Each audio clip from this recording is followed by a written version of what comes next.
ನಾವಿವತ್ತು ಸ್ಟುಟ್ಗಾರ್ಟ್‌ನಲ್ಲಿರೋ ಒಂದು ಹಿಂದೂ ಟೆಂಪಲ್‌ಗೆ ಹೋಗಿದ್ವಿ. ಅಲ್ಲಿ ಹೋಗ್ತಾ ಇದ್ದ ಹಾಗೆ ಅಲ್ಲಿ ಭಜನೆ ನಡೀತಾ ಇತ್ತು. ಇದನ್ನ ನೋಡಿ ಎಲ್ಲಿ ನಮ್ಮ ಇಂಡಿಯಾಗೆ ಬಂದಿದ್ದೀವೇನೋ ಅನಿಸ್ಬಿಡ್ತು. ಮತ್ತೆ ಆ ಗಂಧದ ಸುವಾಸನೆ, ಗಂಟೆ ಸದ್ದು ಇದನ್ನೆಲ್ಲ ಕೇಳಿ ತುಂಬಾನೇ ಖುಷಿಯಾಯಿತು. ಈ ಟೆಂಪಲಲ್ಲಿ ಶಿವ, ಕೃಷ್ಣ, ರಾಧೆ, ಗಣಪತಿ, ದುರ್ಗಾಮಾತೆ ಇವೆಲ್ಲ ದೇವರನ್ನ ಇಟ್ಟು ಪೂಜೆ ಮಾಡ್ತಾ ಇದ್ರು. ಪೂಜೆ ಮುಗಿದ್ಮೇಲೆ ಅಲ್ಲೇ ಊಟ ಕೂಡ ಇತ್ತು. ದೇಶ ಬಿಟ್ಟು ಬಂದಿರೋ ನಮಗೆ ಇದನ್ನೆಲ್ಲ ನೋಡಿ ತುಂಬಾ ಖುಷಿಯಾಯಿತು.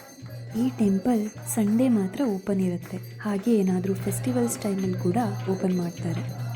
ಪೂಜೆ ಆದಮೇಲೆ ದೇವ್ರಿಗೆ ನಮಸ್ಕಾರ ಮಾಡಿ ನಾವು ಕೂಡ ಊಟ ಕೂತ್ಕೊಂಡ್ವಿ. ಊಟಕ್ಕೆ ಇಲ್ಲಿ 5 to 6 ವೆರೈಟೀಸ್ ಮಾಡಿದರು. ಸೊ ಹೀಗಿತ್ತು ನಮ್ಮ ಸಂಡೇ. ಜೈ ಶ್ರೀರಾಮ್.